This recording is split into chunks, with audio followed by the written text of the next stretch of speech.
What's up, everybody? So, a guy that watches my channel quite a bit, he was like, when are you gonna come back and make another rap-related video? His name's James, actually. Shout out to James.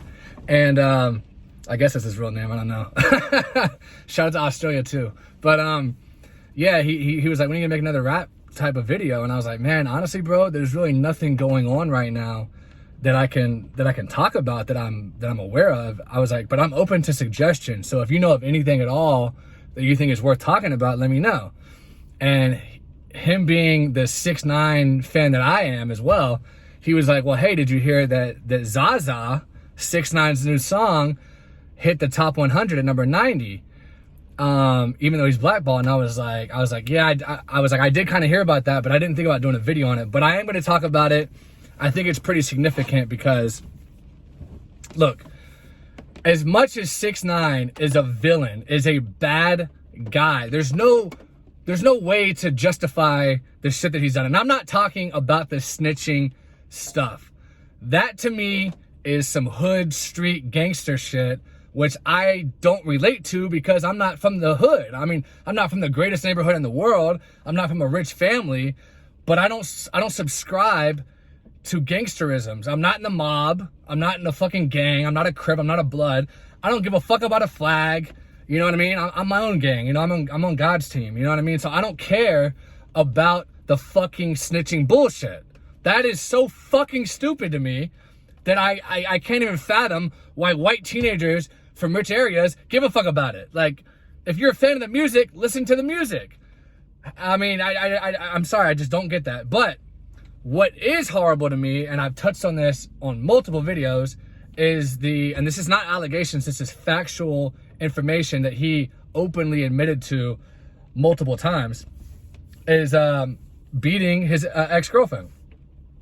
And I guarantee you, she's not the only girl that he's ever abused. He's probably done it to that new girl, Jade, or whatever that he's dating. I would almost bet $1,000 cash that he's hit her as well. But she's not going to come out and say anything because it's not advantageous right now for her to come out and say anything. Now, the minute that he breaks up with her, or you know, she's finally had enough of always cheating and all that stuff, well, then one day in a few years we might get an expose that, you know, he beat her too. And if you're shocked at that, you know, you're pretty fucking stupid, because he's an admitted woman abuser, and they don't stop.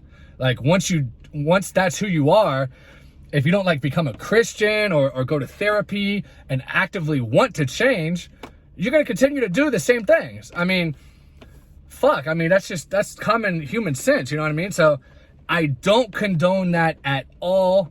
The hitting, the abuse of women. Now, I've also touched on this multiple times. Love rough sex. But see, there's a separation, like the separation of the wall between Mexico and the U.S. and the separation between church and state.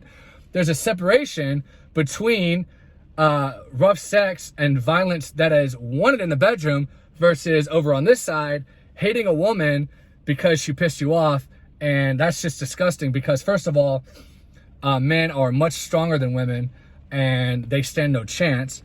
And second of all, it fucks them up.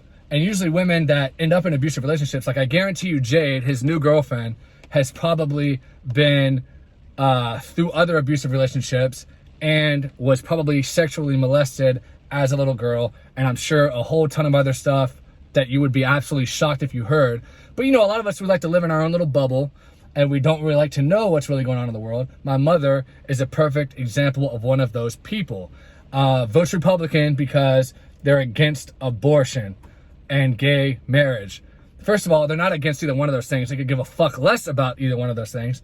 But they've tricked you and your other stupid church-going buddies into... and I'm not saying everyone that goes to church is stupid. I'm saying the ones she talks to and the people that vote based on only the issue of abortion and gay marriage are pretty fucking stupid people, because abortion has continued to be legal even if you voted for George W. Bush, George H.W. Bush, Ronald fucking piece of shit Union Buster Reagan, and Trump and all these other people that claim to be so against abortion, so against you know, transgenders and homosexuals, but nothing changes on the cultural front. The only thing that changes is the stuff behind the scenes that helps billionaires attain billions of more dollars while sucking dry people like my mother who are making, you know, not a lot of money, and who are pushing policies that are only going to be bad for you and working class people. So, yeah, I don't even know where I was going. I really went on a tangent there.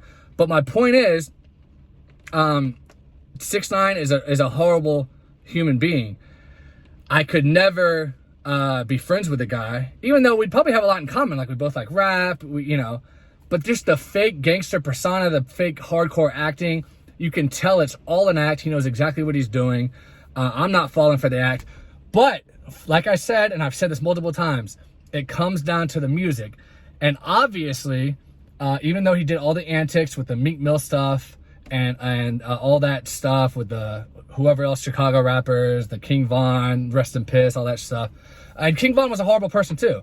And as a matter of fact, and this is going to be another little digression, I was having a conversation with my friend Nick a week or two ago. We're pre-gaming, you know, getting ready to go out. And he's sitting there saying that, oh, King Von is this great guy. And I'm like, listen, bro, you live the gang life. You have to accept that you might get shot at any moment in time. I said, I'm not saying he deserved that to get killed or that I wish death on anybody, but he got what he rapped about. He said he kills people all the time, right? He's murdered people, blah, blah, blah, blah, blah. Well, he was beefing with Quando Rondo and Quando Rondo's crew, and he got. So, I mean, what do you expect? I mean, shit. If I get killed today over some bullshit, I mean, whatever. What the fuck can I do about it? You know what I'm saying? Like, it is what it is. Anyone could die. We could all get it anytime, any fucking where. But when you're in the gang life, you're more susceptible to that happening than if you just lived a straight life like a Logic or a Kanye West. You don't see them walking around wearing gang rags and they're super successful. You know what I mean? So, and I'm not a Logic fan at all. I love Kanye, but just, you know, a couple examples. So ZAZA debuted at number 90 on the charts. Now, I got a couple of thoughts on this. Good for him. He hit the top 100 again. But the bad news is it's only going to last a week and then it's going to be off of the charts completely. And he hasn't gotten back in the good graces of the industry yet. So it's not going to be sustainable success. So he's in an okay place right now where he can come out with a video, do some stupid ass fucking bullshit antics, and, you know, drum up enough interest to maybe get 40 to 50 million views in a week, which is huge. Don't let anyone try to take that away from him. 40 million YouTube views in a week is outstanding. Very few artists can do that. And as a matter of fact, 6ix9ine was the most streamed artist in the world on YouTube for 2020. So he's got a huge YouTube fan base. And that's fine. And you can make money doing that. But is that going to translate to real world success, to radio success, to once, you know, the pandemic ends, to being able to do shows and make money in other avenues and get features? No, it's not. And I don't think it should be that way.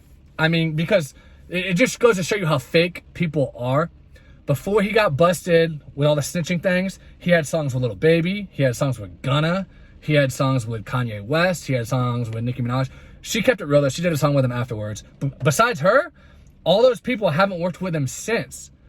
Are you telling me he hasn't reached out to them and said, hey, let's get another track together? And they turned it down? Because they're fucking fake as fuck. You know what I mean? But this is what it all boils down to. If the music's good, his core fan base will listen to it. I like it because it's hype music. And there's not a lot of rappers out there that make hype music like he does. I mean, I can only name maybe like 2 others that I have listened to in my entire life besides him. He's the third. The first one was Waka Flocka. Back when Grove Street Party and all that shit came out, I was like, fire! Like, that shit was just amazing. And then number 2 was Stitches. I was a huge Stitches fan. Miley Cyrus, fucking Brick in Your Face. You know what I mean? And I met Stitches. He's actually a genuine guy. All the shit he rapped about, part of it was true. Part of it was true, and I can confirm that 100%. I've seen him do cocaine right in front of me. He even had one of those necklaces that has the miniature spoon attached to it, and he did coke right in front of me. So that much is true. We actually hung out for a minute. We talked and shit. He's a cool ass dude. Stitches is real. Partly real. I mean, all the gangbanging shit and the selling kilos of coke, I don't believe that part of it. He may have sold a little bit of coke, but he actually does do coke. And he even did it in the fax video, like right off the fucking car, you know what I mean? So that shit's real. And his shit was hype as fuck. And I miss his hype music. And one thing I do like about 6ix9ine is at least he's continued to make the kind of music that the fans want for the most part. Tattletales had a lot of, not even melodic, just garbage shit on it. But the hype stuff, it always does well. Gooba, Toddy, you know what I mean? The new one, ZAZA. So at least he's sticking with that. Whereas Stitches, he had some problems in his personal life. I think his wife left him or something. And he's got like 3 kids with her.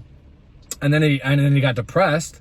And he was doing a lot of drugs. He was doing Percocets, lean, coke for sure. I've seen him do cocaine, so I know that is legit.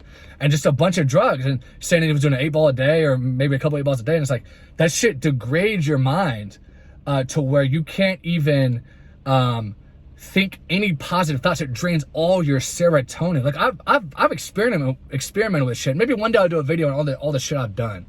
I've done some shit, and I don't want to get too specific in this video, and maybe I'll never get too specific because I'm kind of private, especially putting that out to the world. But I've experimented, and I know 100% for a fact that shit drains your serotonin levels, and you will be depressed as fuck. And when you do it the next day, because you're like, man, I don't want to come down from this, I don't want to get depressed, but you do that shit, you're gonna only get more depressed because you're all you're doing is stopping the inevitable, which is eventually you're gonna come down and you're gonna be suicidal. You're gonna have suicidal thoughts. I promise you. When you come down from hard drugs, from an all-night binge, I'm talking 2-3 days straight of just fucking partying nonstop, and I've been there.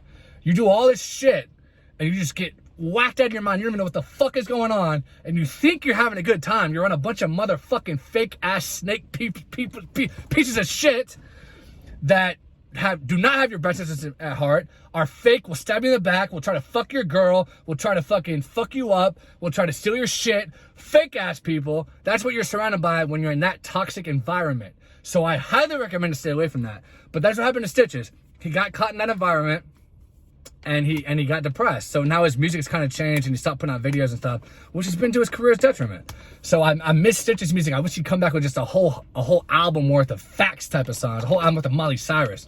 So at least 6ix9ine is continuing to make that hardcore yelling music. I really enjoy that. I hope you six that up. And congrats to him for hitting number 90 with ZAZA on the charts. That's pretty cool. I mean, it's not great compared to his other stuff. I mean, Gooba was number 3, Trolls was number 1 less than a year ago. So it's a start. So anyway, guys, that's the video. Please subscribe if you haven't. Give me a like and let me know your favorite hardcore scream rappers in the comments. And I will talk to you guys later. Thank you once again.